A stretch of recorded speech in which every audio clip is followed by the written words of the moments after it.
We have just seen the 10th year of Warhammer Skulls, the annual event celebrating and showing off Warhammer video games. This came right after Warhammer Classics, which re-released many old Warhammer games to Steam. But even those games only go back so far, and Games Workshop's history with video games is much longer than that. And not just because they always leave out things like the video game versions of HeroQuest Space Crusade and the early Space Hulks. No, back in the 80s, Games Workshop had a go at making their own games, mostly for the iconic Sinclair ZX Spectrum.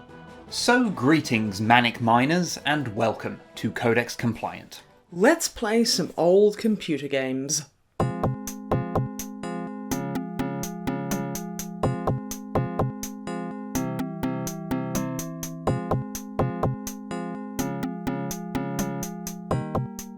You have to go back very far in Games Workshop's history to find zero connections to video games, as founders Steve Jackson and Ian Livingstone were very aware of, and were indeed fans of the nascent medium. Going back to White Dwarf 23, Ian was already talking about the possibilities of computers for role-playing games, imagining a future where you could play a game like D&D in a fully realised 3D environment. And he was saying this in 1981. Quote, "We have the games, we will soon have the technology. Let's hope we are around to have the chance." As such, it's not surprising that Games Workshop would dive headfirst into selling video games alongside their physical games in 1982. However, according to the chapter covering this stuff in the book Talisman, The Origin Story of Games Workshop, this was not, in hindsight, done in the most sensible way, as they were stocking far too many games for far too many systems. Yes, it's one thing to be stocking Atari and Intellivision games, but they were even stocking games for things like the Vectrex and Apollo, among many, many others. Now, if you don't know what those are, I'd say ask your parents, but I'm not sure how likely it is that they'd remember them either. This all means that when the video game crash of 1983 happened, GW was left with a ton of stock they could not shift, and it was apparently a pretty hairy time for them financially. Impressive for a British company since, as far as we understand it, the crash was very much a United States console-centric thing that the more home computer-oriented European market was mostly insulated from. Still, shortly before the crash, Ian Livingstone and Steve Jackson had set up a dedicated wing of the company to develop and publish games, which survived beyond the crash as they were sure that they could make Games Workshop and video games work. The first fruits of which were Apocalypse, the game of nuclear devastation, was made by Redshift and was based on a 1980 GW board game of the same name, which was itself a simplified version of Mike Hayes' 1974 game, The Warlord. So let's take a look at the very first video game based on a Games Workshop game. Okay, so if you're not familiar with computer games of this era, they can require a little bit of imagination. This was a time when an action-packed ZX Spectrum game could look like this.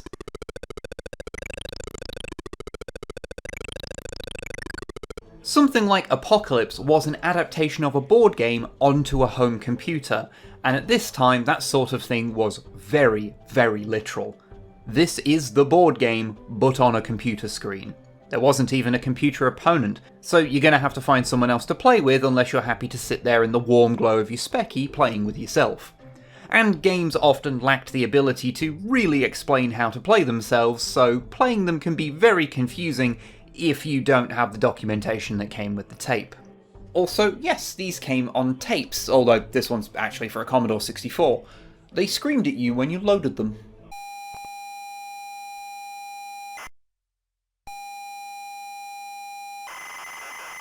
It's like you're connecting a 56k modem straight to hell. Now, the funny thing about Apocalypse is it's kind of not actually a GW game. Yes, it's the first adaptation of a physical GW game, and Ian Livingstone talks about it as if it's a GW published game in Dicemen, but the actual game itself just says it was made and published by Redshift under license from GW. And a 1984 interview with Crash magazine with the guy in charge of the computer games department at GW, Angus Ryle, doesn't mention it, treating the next 3 games, which were released at the same time, as being the first Games Workshop video games. Well, okay, they do mention Apocalypse, but just because Redshift is said to be helping out with one of the other games. And they don't even bring up that it's an adaptation of a Games Workshop game. It's just a game you might know Redshift by. Even the Wikipedia page seems confused, listing both GW and Redshift as its publishers at different points. It's very strange, but sets the tone for how some of this stuff is remembered. We'll get to that later, but we felt we needed to include Apocalypse in this video since it is part of this lineage of games, even if it's not a GW game, even if Ian Livingstone seems to imply it is one. Also, Apocalypse did get a few add-ons and a BBC microport, which I'm mentioning here just so you don't yell at us for not mentioning them. The next 3 games, which are all unambiguously Games Workshop products, would be released around September of 1984. So, let's start alphabetically with... Battle Cars was also an adaptation of a GW tabletop game of the same name by Gary Chalk and Ian Livingstone, and this digital version was programmed by a slug. Oh, sorry, that should be Slug, all caps, a cooperative of ex-Redshift programmers. Battle Cars was a game of vehicle combat set 100 years in the future where automation has rendered car travel completely safe, and so people have revived old 20th century cars to race and battle each other just to feel something again. The game is fairly straightforward, even if there are 6 separate buttons to steer. You pick a car, you drive around, you fire weapons, and try and kill the other guy before they kill you. Interestingly, you can play both against the computer or against another person, which means it's probably the oldest split-screen game that we've ever played. It wasn't the first or anything, that accolade is usually bestowed upon 1977's Drag Race, a game you might be more familiar with due to the TV show adaptation. Happy Pride, everyone! Battle Cars seemed to receive a bit of a mixed reception at the time, but games like this walked so later car combat games like Carmageddon or Twisted Metal could run you over, so it's hard to not look upon it at least a little fondly now. D-Day was made by Dagenham Design Cell, aka Demented Dan, The Major, Macabre Mick, and Einstein, which I'm sure are their legal names, and the game is very much in the mould of the boxed historical wargame, as in the first thing you do is place dozens and dozens of tokens. Granted, you can have the computer do it, which still takes an age, but once that's done, there is no computer opponent. Again, you need another person. Although, sadly, we don't have much to say about this one since the emulators we tried seem to not be able to deal with the amount of dicking about with the tapes you need to do to make this game load up properly. I'd say this was purely to do with us not knowing the intricacies of the emulators or even the original hardware, but the only other gameplay footage we could find online was someone else seemingly getting stuck in a deployment loop, so we don't feel quite so foolish. Still, when playing on original hardware where the game presumably worked, D-Day was reviewed pretty well, although a 1985 magazine said it was certainly not for the arcade freak, a specialist may appreciate it, which is the nicest way of saying a bit dry I can think of. Tower of Despair was a text-based adventure written by Russell Clark, Jamie Thompson, Steve Williams and Mike McEwen. According to this old issue of Micro Adventurer, it seems this was originally going to be called Argent Warrior, but they ended up deciding to go with a more depressing title in the end. The general gist of the story is that you are the warrior mage of Castle Argent and must have all the magical doodads and go to the titular tower and beat Malnor, the big bad. Gameplay is, well, it's a text-based adventure. You type in what you want your character to do whilst trying to read the minds of the writers who, invariably, operate on a subtly different logic to yourself. Like, come on, you won't let me make out with people? Unplayable. And I'm already dead. Yeah, text-based adventures tend to be pretty brutal, and progress is mostly trial and error.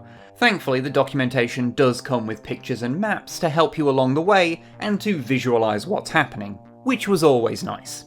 I don't know what else we can say about it, really. It is what it is, and it was reviewed pretty well at the time. Of note, these last 3 games were all advertised as getting ports to the Commodore 64, but Tower of Despair was the only one that actually got one. Oh, and just a little aside, there was also a text adventure version of the White Dwarf solo adventure Castle of Lost Souls made around this time by Steve Foster, although it's unclear how official that project ever was, and it wasn't released by GW or indeed by anybody until it ended up online a few years back. So that's a little bonus game for you. Chaos, the Battle of Wizards is a 1985 game about battling wizards that, indeed, can be quite chaotic. Good name choice there, lads, very good. It was made by Julian Gollop and based on a design for a board game / card game hybrid he'd written, which was in itself inspired by the GW game Warlock from 1980. You've probably heard of Julian Gollop's name before, but if you haven't, remember it, because it's going to come up a lot later. It's essentially a battle royale between up to 8 wizards which can either be player or computer controlled. You cast randomly distributed spells that may be defensive, offensive, or summon creatures which may or may not be illusions. The illusions can still hurt you, but if you point at one and go, "Oh, that's not real," it'll disappear in a puff of logic, and when a wizard dies, they go out how we all want to, with what can only be described as the quickening. Although the playing field is blank to begin with, it will fill up with stuff, and honestly, the little sprites used for the creatures and terrain are very charming. They convey so much with very limited pixels and animation. It does get kinda hard to keep track of whose thing is whose after a while, but we legitimately love these little things. The game can go on for quite a while too. For example, I wondered if you could make an 8v8 wizard match with all CPU opponents, named after some fellow creators, to see who would win in a fight, since I know that's exactly the sort of thing that I'd do as a kid. And it took 31 minutes before the game called it and said it was a 3-way draw between Oculus Imperia, Brother Alphabusa, and Salamander. Although Oculus did spend most of the game trapped in a corner as the fire that they started slowly took over the map. Chaos was reviewed fairly well at the time, although it is kind of funny how in its review in issue 68 of White Dwarf, you know, the magazine run by the company that published the game, they criticised the booklet for being poorly written and not telling you everything you need to know. Gee, I wonder who could have done something about that. I joke, but I suppose it does show that their games reviewers took the job seriously and weren't just giving a GW release a perfect review because they were doing something for GW. Journey's End was another fantasy game in which you must go on an adventure to acquire a magical doohickey for reasons explained in this astonishingly hard to read font. It was released in 1985 and was made by Matthew Prescott, C. Gonsalves, and T. Everson. If you're wondering why it says Mastertronic on the case and not Games Workshop, we'll get to that. The game is separated into 3 sections. Initially, you're dumped in a dungeon and must find your way out, finding treasure, keys, and potions that may or may not hurt you, but I'm still going to drink them every time because why not? Who is going to stop me? You also need to dodge various traps, and by dodge I mean just be lucky and not walk into the invisible triggers. We've not really mentioned the controls of these things yet, which have generally been a bit different for each one, but this one uses the ZX Spectrum arrow keys, which, since the Spectrum's keyboard is very bare bones, are 5, 6, 7 and 8 for left, down, up and right.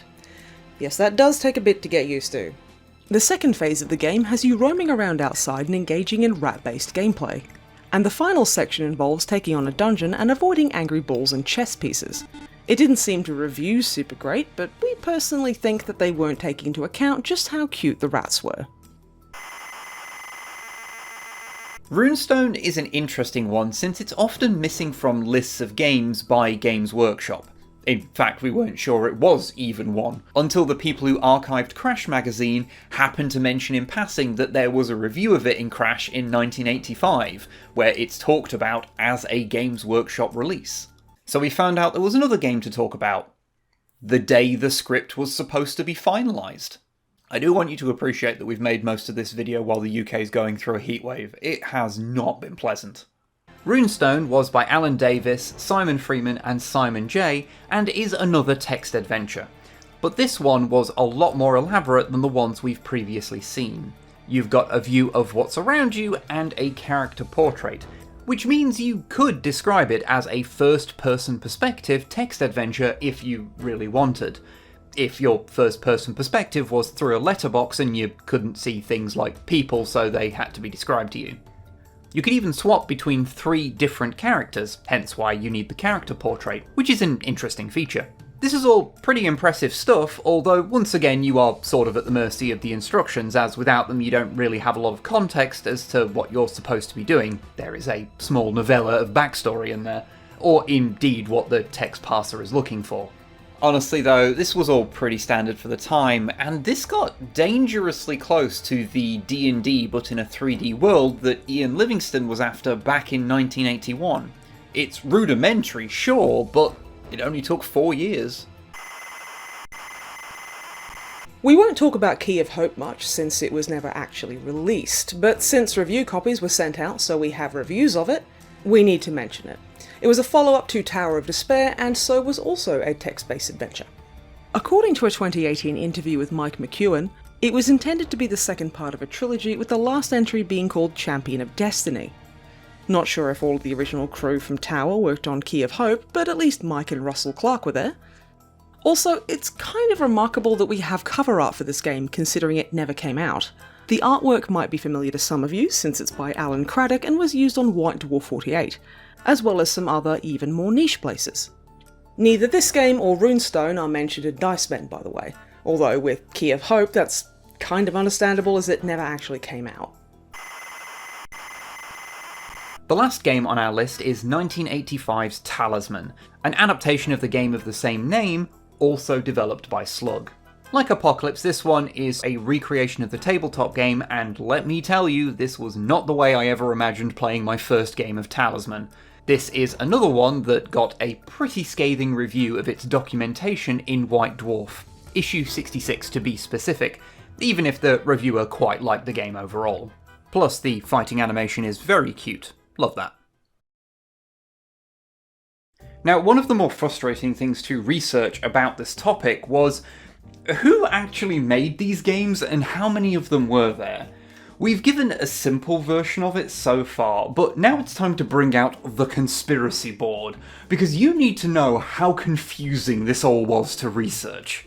So Apocalypse, the game that is sometimes listed as a GW published game, but wasn't really, was developed and published by Redshift, which was Julian Fuller, Helmut Watson, and 3 other employees. Through a mutual friend, they would end up releasing the game Time Lords by Julian Gollop, and he is said to have helped out with a couple of games they made in a non-programming role. In Dicemen, it says that Gollop helped with Apocalypse, but I've not been able to find any actual hard evidence on that. Granted, Gollop would join Redshift in some capacity later, but it doesn't appear that he was there when Apocalypse was being made. 1984's Battle Cars was credited to Slug. Now, the game actually started development with Redshift, with Gollop working on it. He apparently did the custom car creator, hence why you'll see his name attached to it, although it is weird how often he gets separate billing or even full credit for the whole thing when he was just one of the staff. After disputes about royalties, a bunch of Redshift programmers left to form Slug Collective, taking a mostly complete Battle Cars with them, which would then be published by GW, which Redshift was totally not mad about. Gollop would leave Redshift a little while after this himself. Although I'll admit, it seemed really strange that there could even be a splinter from Redshift when the initial profile of them we read in a Home Computer Weekly magazine article from 1983 made it sound like they were just 2 guys, one doing the business and one doing the programming, who were occasionally helped out by some friends. Turns out it was just kind of a misleading article.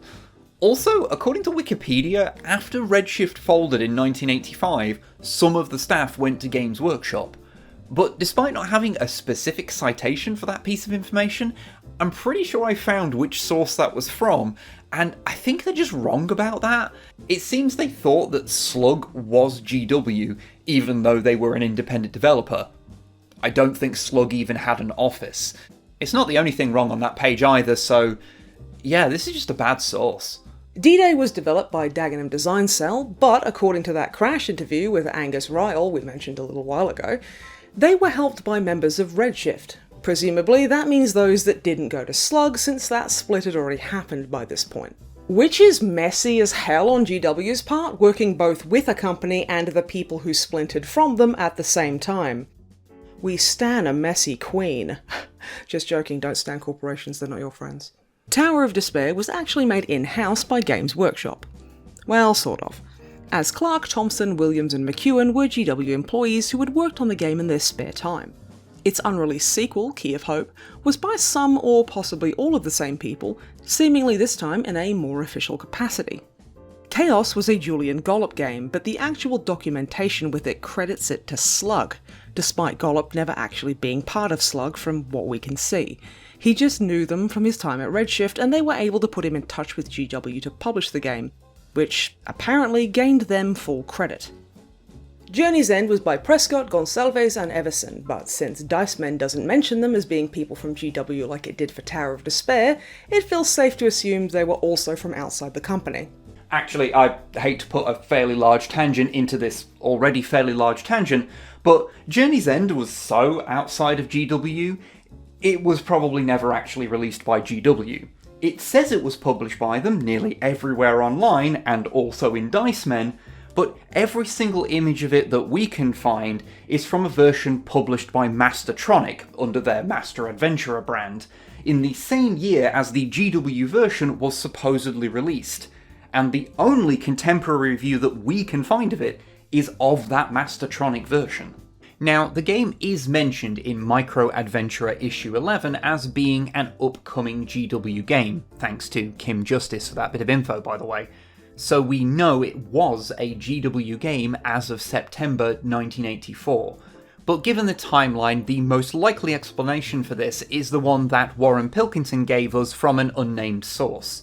That the game was made with the intention of being a GW release, but wasn't released before GW pulled out of the software market. Spoilers, by the way.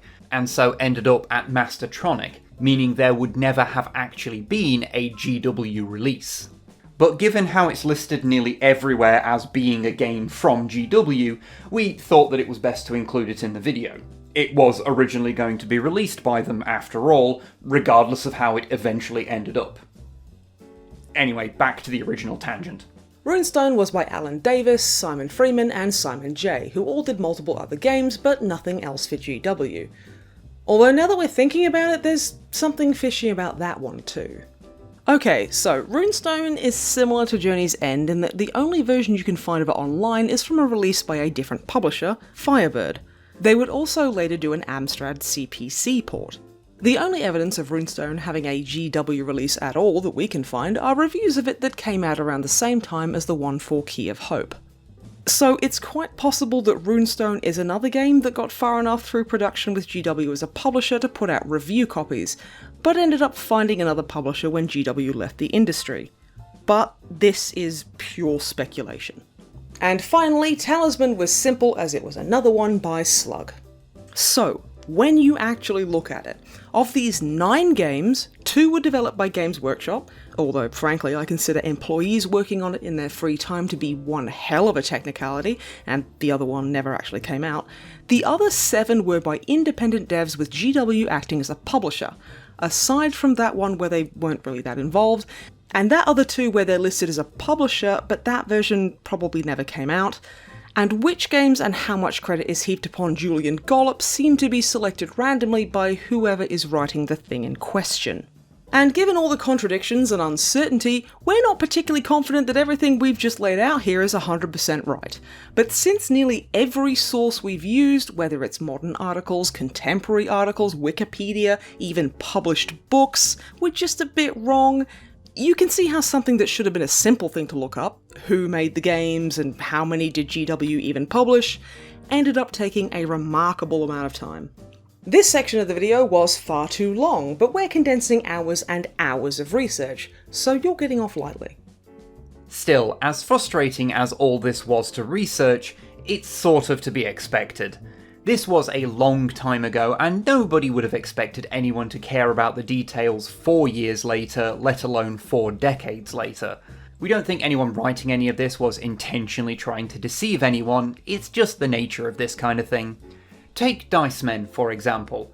In the segment we've referenced a bunch in this video, there are absolutely errors, and we could take that to mean we can't trust anything we read in it, but that's kinda missing the point. A book like this is people recalling events from many decades earlier to the best of their ability, and the tricky thing about memory is that it isn't what happened, it's what you remember happening, which is not quite the same thing, and gets distorted over time. So when you look at something like this, you just need to keep that in mind. It's more or less what happened, from a certain point of view, and within a certain margin of error. But, all that aside, what happened to Games Workshop's computer game department?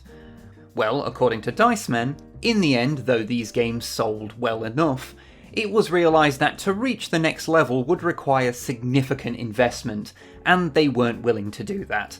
So the whole enterprise was shut down and GW refocused their resources on the kind of stuff we know them for to this day, their tabletop games and their stores. Although that interview with Mike McEwen we mentioned earlier does put forth another version of events, where a botched port of D-Day for the Sinclair QL was responsible. A large print run of tapes for it were ordered that proved to be unsellable, due to issues with the quirky tape deck the machine used. And since the game dev department was supposed to be self-funding, they had no cash left to fund the next project. When combined with the imminent takeover of GW by Brian Ansell, the computer games division could not survive. However, regardless of the reason, that was that.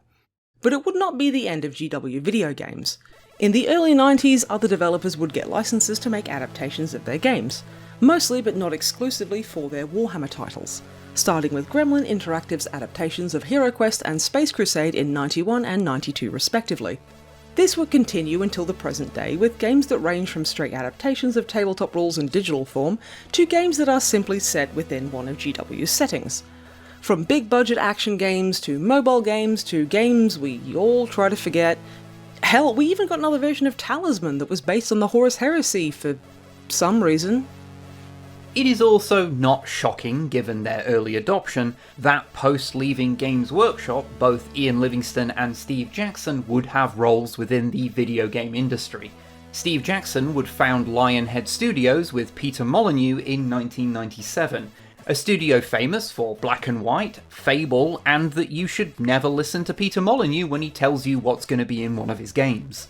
Ian Livingstone would end up at Eidos Interactive of Tomb Raider and Hitman fame, and would remain there until he eventually attained life president of Eidos when Eidos was bought out by Square Enix, although that life president position only actually lasted 4 years as he resigned from the role. As he came up so much in the video, we should probably talk about Julian Gollop too.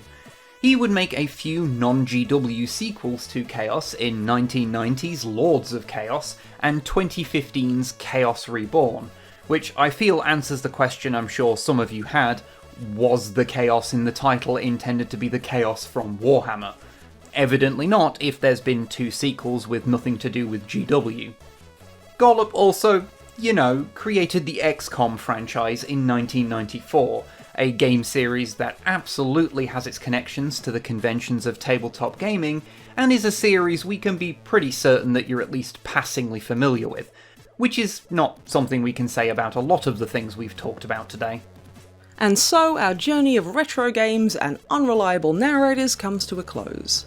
GW's early foray into video games might not have resulted in games we can necessarily recommend you play these days. They're from an era that's hard to go back to if you don't have nostalgia for it, but it was interesting to experience them. It was unknown if video games would entirely replace their tabletop equivalents, or they could live peacefully together, and that while the last 40-odd years have proved that they can indeed coexist, it's not shocking that a company like GW would try and hedge their bets a little when it was still an open question. If you were intrigued by anything you saw, many of these games are up on the Internet Archive, emulatable in your browser, and most of the others are easy to get running in non-browser based emulators.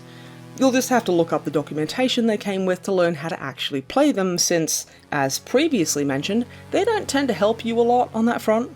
And also, let us know if you managed to get D-Day working properly. These games are a window into a very different time, not just for GW, but gaming both physical and digital. So if nothing else, it's nice to be reminded that things really have come a long way, But since modern gaming is full of season passes and loot boxes, maybe, on some level, we were better off when the games just screamed at us when we tried to load them.